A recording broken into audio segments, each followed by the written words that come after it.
Hello guys, स्वागत है आपका इस वीडियो में। तो इस वीडियो में हम सॉल्व करेंगे क्वेश्चन जिसका नाम है मर्ज इंटरवल्स। ठीक है, तो मर्ज इंटरवल्स को हम सॉल्व करते हैं। पहले अपन देखते हैं कि इस क्वेश्चन में हमें क्या दिया गया है। तो इस क्वेश्चन में हमें दिया गया है basically the question will provided with an intervals. ठीक है, तो हमें कुछ इंटरवल्स दिए जाएंगे। ठीक है, जो एक टाइम लाइन पर हम बना करके देख लेंगे कि हमें इंटरवल्स कहाँ से कहाँ तक दिए हैं। ठीक है, an interval is defined as an S P E P. S P होता है स्टार्टिंग पॉइंट, ई पी होता है एंडिंग पॉइंट। ठीक है, तो हर इंटरवल में एक स्टार्टिंग पॉइंट होता है और एंडिंग पॉइंट होता है, और वही हमें दिया जाएगा। ठीक है, सम इंटरवल्स मे और may not overlap each other.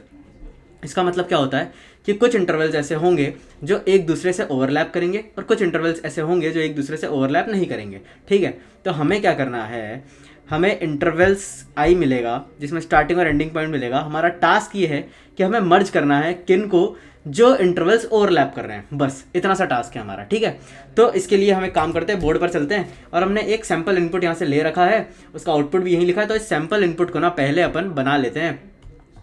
और कैसे एरे में बनाएंगे, एक टू हमको अरे दिया जाएगा जिसमें हमें एक रो और कॉलम मिलेगी, उसके स्टार्टिंग और एंडिंग पॉइंट। बेसिकली आप ऐसा समझ लीजिए, रो और कॉलम तो अब इससे बोलेंगे नहीं, स्टार्टिंग और एंडिंग पॉइंट, और हम यहाँ पे स्टार्टिंग और एंडिंग पॉइंट रख लेते हैं। ठीक है, तो इंटरवल्स नाम का ऐसा कुछ अरे है, इसमें हमें दिया गया है स्टार्टिंग पॉइंट, तो हम यहाँ रख लेते हैं स्टार्टिंग पॉइंट 1 3 2 4 6 8 10 14 7 और 9। ठीक है, तो ये हमें दिया गया है। अब हमको क्या करना है पहले अपन ये देख लेते हैं, उसके बाद अपन इसके ऊपर ध्यान देंगे। तो इसको ना उठा लेता हूँ मैं और इसको थोड़ा सा साइड में खिसका देता हूँ, और यहाँ पर ना मुझे एक लाइन बनाने की ज़रूरत पड़ेगी क्योंकि मुझे इंटरवल्स लिखने हैं। तो मैं इंटरवल्स कैसे लिखूँगा बिना लाइन के, तो इंटरवल्स में बना लेता हूँ कुछ यहाँ पे 3 4 9 10 11। ठीक है, तो 0 1 2 3 4 5 6 7 8 9 10 11 12, हमारे पास 14 तक है। तो इसको थोड़ा सा और एक्सटेंड कर लेते हैं।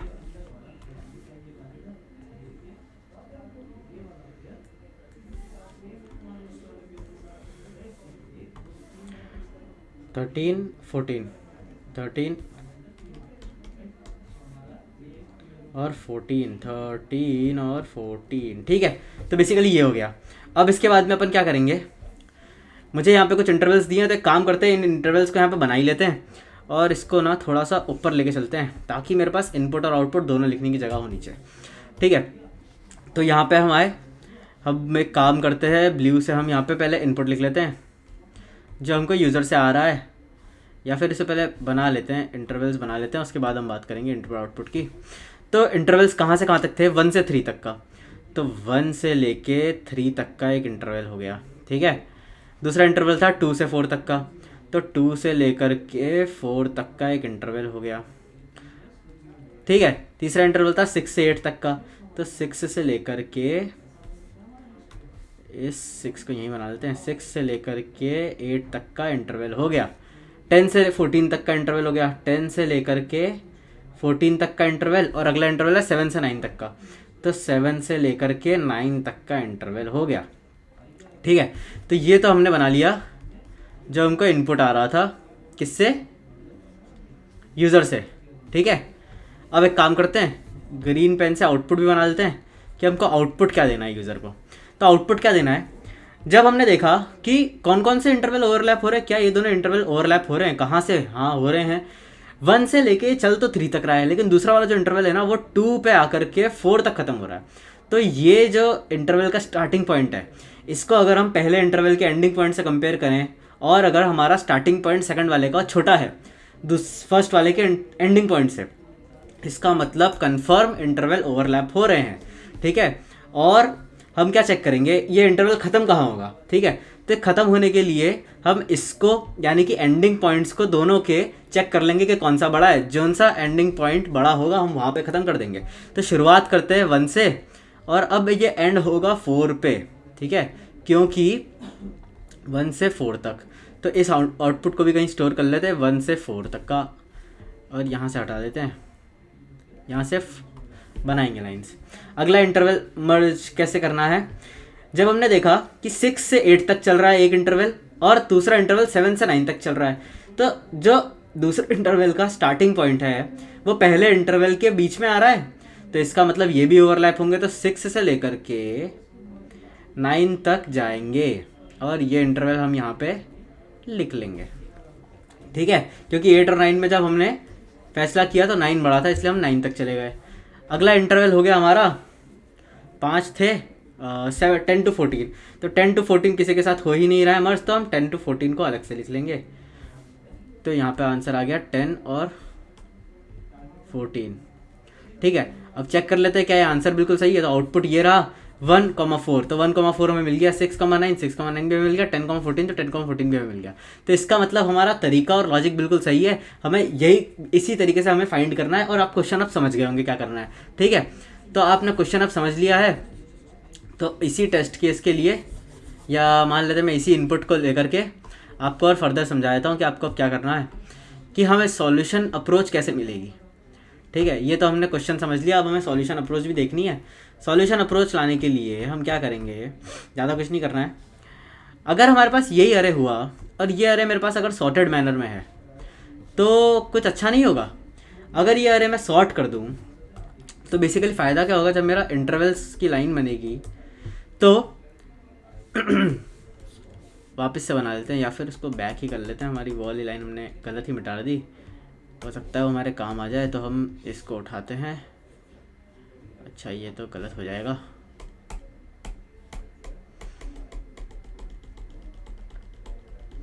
बहुत बार अंडू दबाना पड़ेगा, कोई बात नहीं हम दबा लेते हैं, ताकि हमें लाइन, खैर लाइन तो हमें दोबारा बनानी ही पड़ेगी, ठीक है कोई बात नहीं, हम लाइन दोबारा बना लेंगे।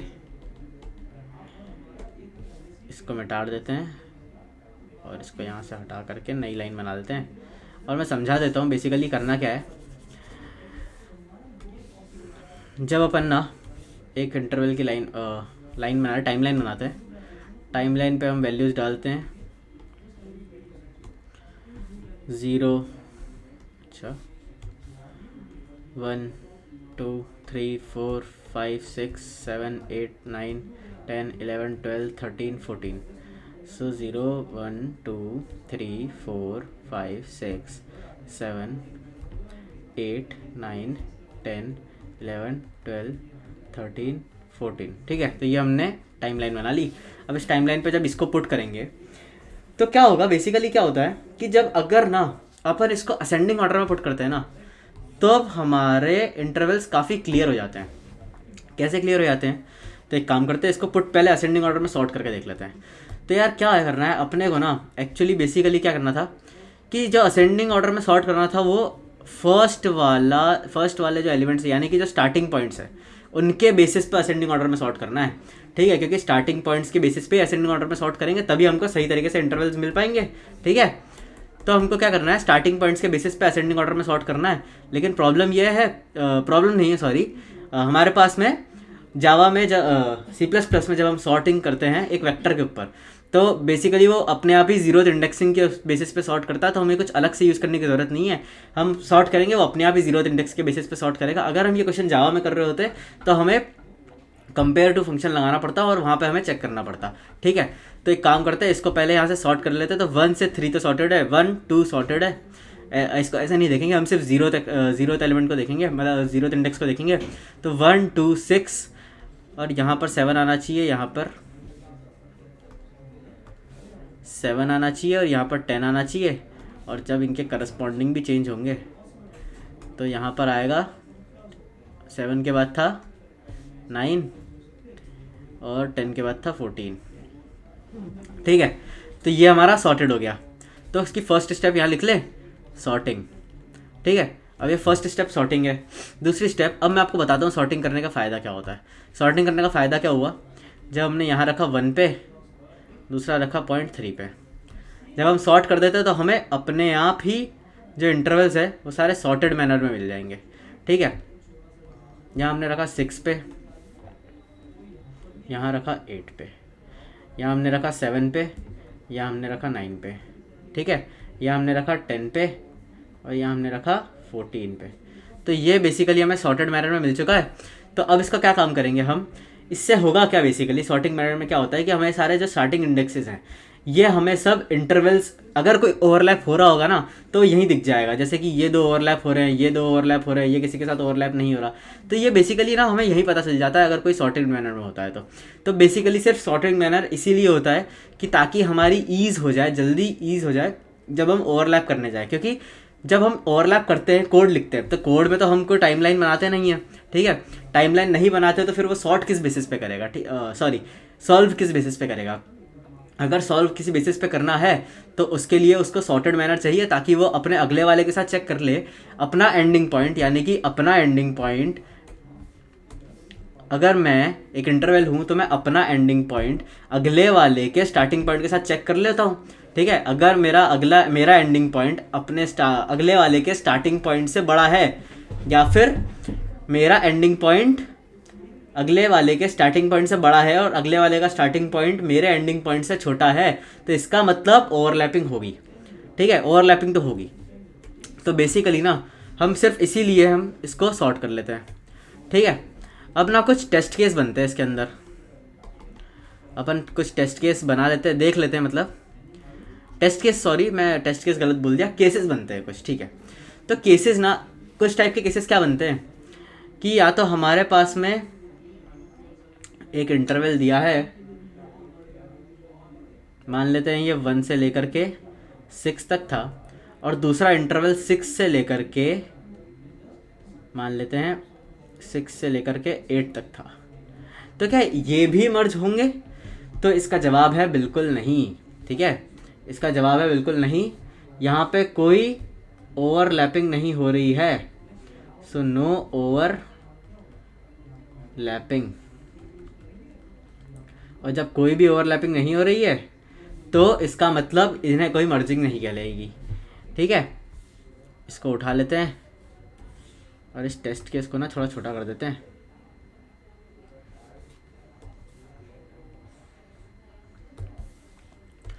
ताकि दूसरे टेस्ट केस बनाने की जगह हो जाए। अब केस 2 देख लेते हैं, ठीक है। तो केस 2 क्या था? केस 2 ये था, अगर हमारे पास एक इंटरवल है, मान लेते हैं 1 से 6 तक का ही, और दूसरा इंटरवल है 4 से 8 तक का, ठीक है। तो क्या इस केस में ओवरलैपिंग होगी? हाँ, इस केस में ओवरलैपिंग होगी। और इस ओवरलैपिंग को क्या बोलते हैं हम? Partial overlapping. तो बेसिकली मैं आपको ये सब बता क्यों रहा हूँ, क्योंकि इस क्वेश्चन में ना हमें सिर्फ ये 3 टाइप के केसेस ही देखने मिलेंगे, ठीक है। सिर्फ ये 3 टाइप के केसेस ही देखने मिलेंगे, एक नो ओवरलैपिंग का, एक पार्शियल ओवरलैपिंग का, और एक तीसरा बताता हूँ मैं भी, एक और केस होगा।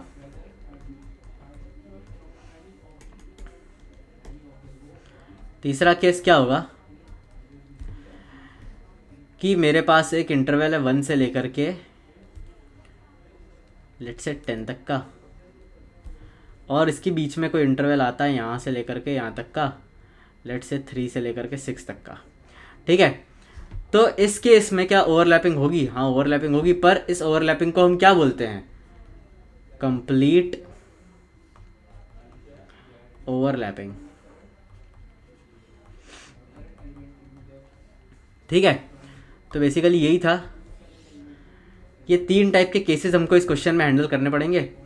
पहले वाले में तो हमें कोई ओवरलैपिंग करनी ही नहीं है, दूसरे वाले केस तो हमें बहुत मिलेंगे पार्शियल ओवरलैपिंग, और तीसरे वाले केस भी अगर हमें मिलता है तो हमें कुछ नहीं करना है, हम तो हर बार बस एक ही कंडीशन यूज़ करेंगे तीनों के लिए कि आखिरी वाला, पहली बात तो पहला वाला सेकंड वाले का स्टार्टिंग पॉइंट और खुद का एंडिंग पॉइंट, अगर सेकंड वाले का स्टार्टिंग पॉइंट छोटा हुआ खुद के एंडिंग पॉइंट से तो ओवरलैप कर जाएगा, और ओवरलैप कर जाएगा तो एंडिंग पॉइंट वो होगा जो दोनों के एंडिंग पॉइंट में सबसे बड़ा होगा, बस, ठीक है।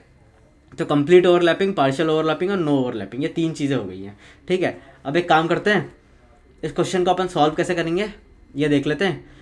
यहाँ तक तो हमने लॉजिक समझ लिया है कि पहले हमें सॉर्ट करना है, उसके बाद में हमने जब कॉलम के बेस पे सॉर्ट कर लिया, मतलब 0th कॉलम के बेस पे सॉर्ट कर लिया, तो अभी हमें कुछ इंटरवल्स मिल गए, वो भी असेंडिंग ऑर्डर में, ठीक है। तो बेसिकली ना हम इसका सॉल्यूशन अप्रोच कैसे एक्सेस करेंगे, इसको मैं मिटा देता हूँ। ये 3 केसेस हमने समझ लिए हैं, और इस टेस्ट केस को भी मैं डिलीट कर, मतलब इस इनपुट को भी मैं हटा देता हूँ यहाँ से, तो पहला तो हम सॉर्टिंग कर रहे थे, हमें पता ही था। अब क्या करेंगे, एक वेक्टर बना लेंगे और उस वेक्टर के अंदर ना पहले तो देखेंगे कि खाली है क्या। अगर वो वेक्टर खाली है तो उसके अंदर हमारा पहला वाला इंटरवल डाल देंगे। पहले वाले इंटरवल को कैसे डालें हम, 1 और 3 करके डाल देते हैं।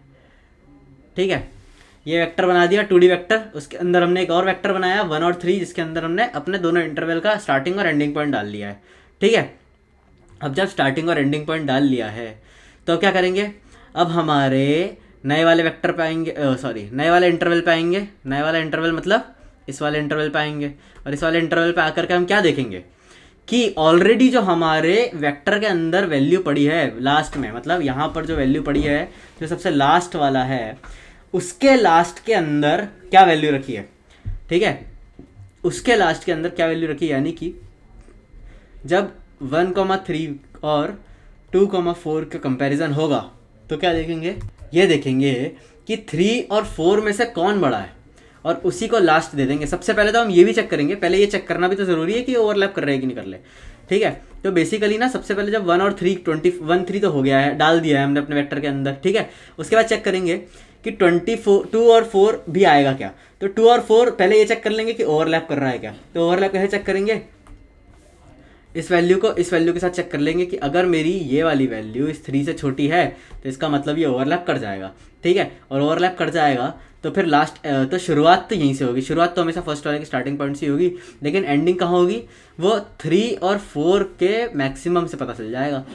तो मैक्सिमम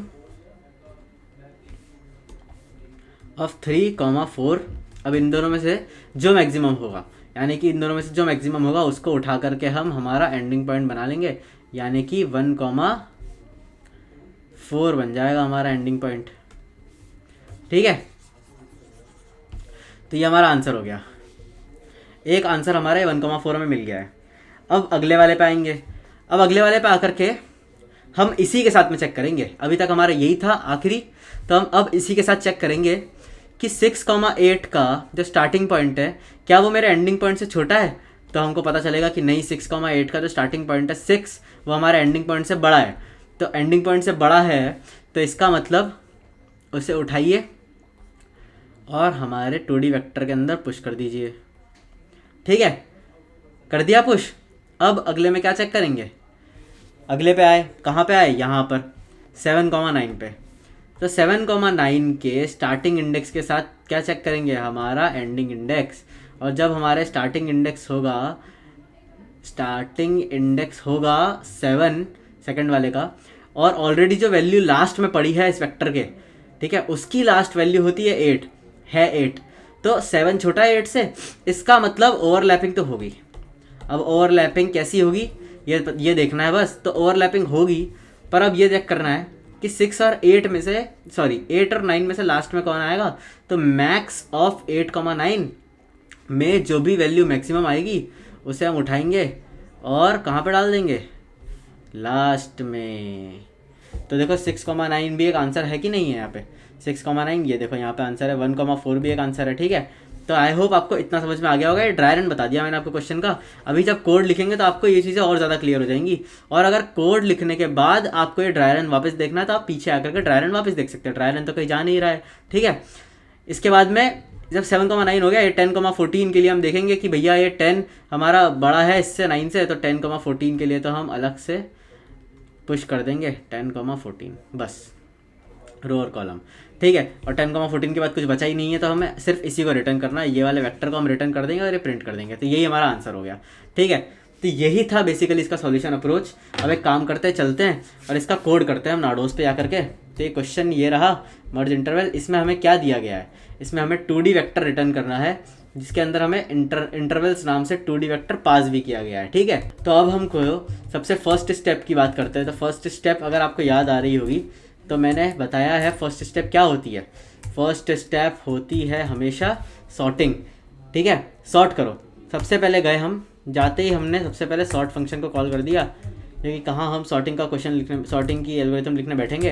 तो हमने उठाया सॉर्ट फंक्शन को कॉल किया सीधा बिगिन से इंटरवल्स डॉट एंड तक। ठीक है, ये हो गया सॉर्टिंग। ठीक है, और C++ में सॉर्टिंग अपने आप ही जीरो इंडेक्स के बेसिस पे होती है, इसलिए हमें यहाँ पे जीरो इंडेक्स के लिए कोई कंपेरेबल क्लास या कुछ भी क्लास एक्स्ट्रा नहीं बनानी पड़ी। ठीक है, अगली बात, इतना हो गया। अब याद करो जो मैंने वेक्टर बनाया था, कौन सा वाला, ये ग्रीन वाला, ठीक है, ये वाला, तो ये कौन सा था, 2D वेक्टर था। अब इस 2D वेक्टर के लिए भी तो कुछ स्पेस बनानी पड़ेगी मुझे, तो मैं गया और मैंने एक वेक्टर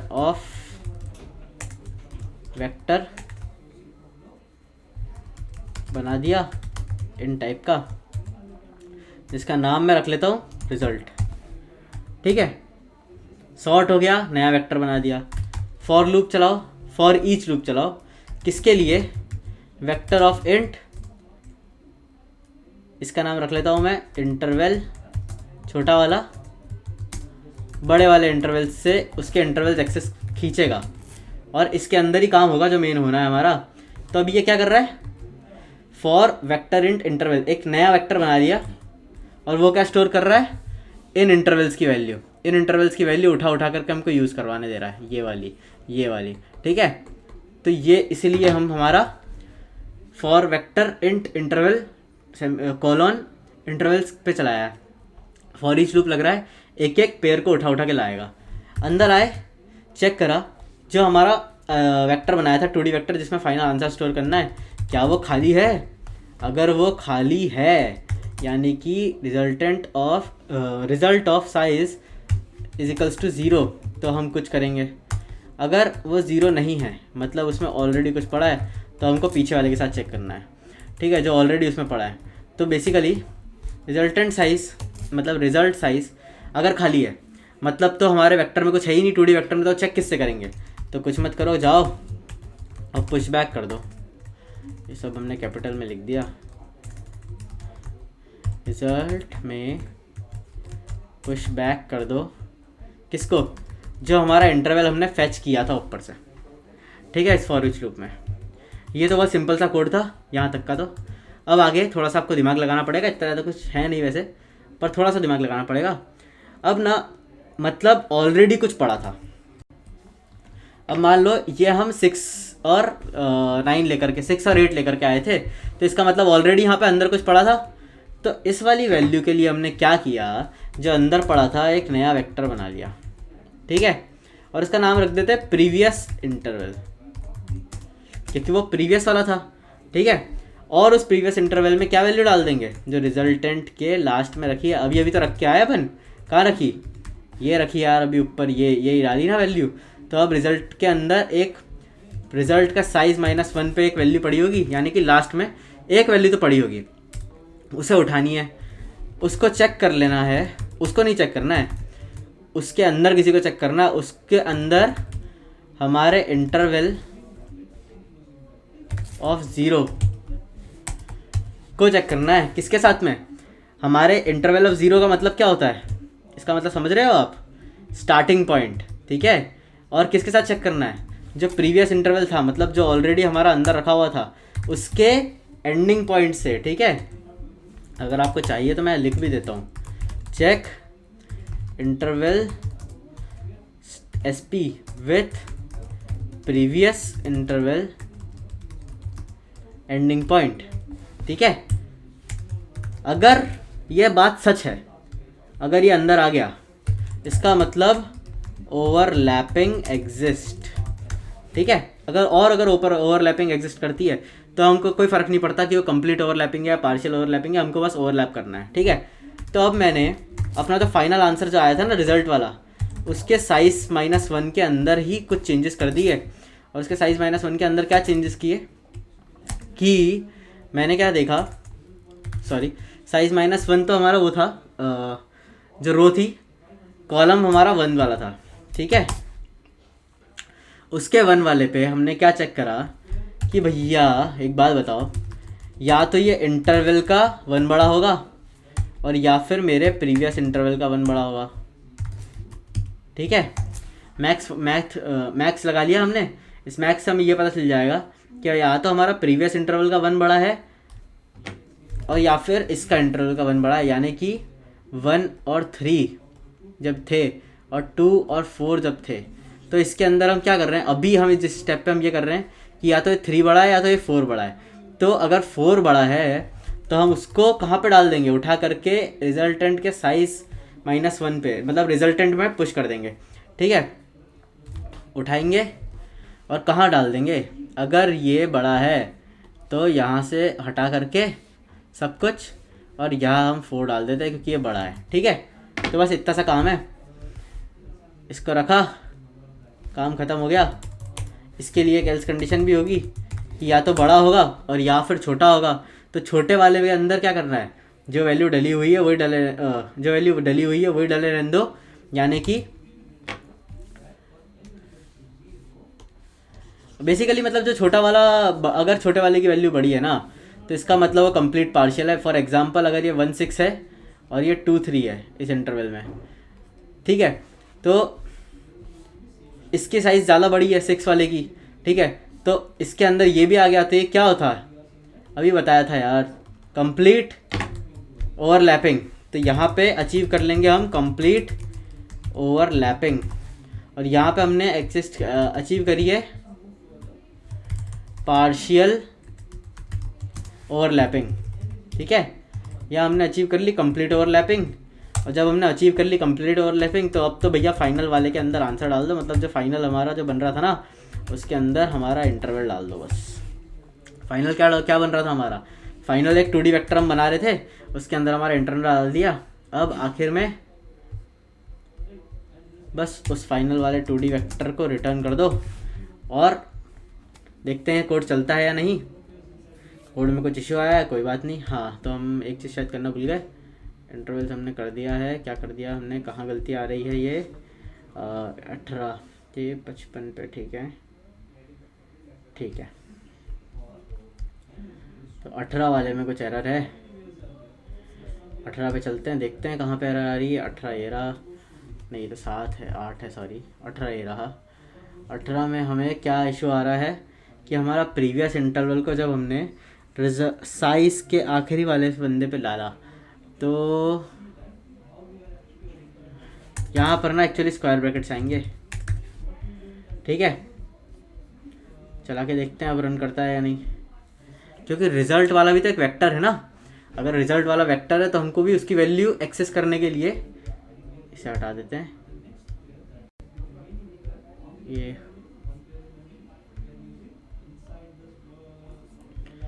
हटा देते हैं। ठीक है, तो क्या बेसिकली वो भी तो एक एरे का एलिमेंट ही है, तो उसको उठाने के लिए भी हमको स्क्वायर ब्रैकेट लगाना होगा। अब इसको सबमिट करके देखते हैं सारे टेस्ट केस पास हो रहे हैं या नहीं हो रहे।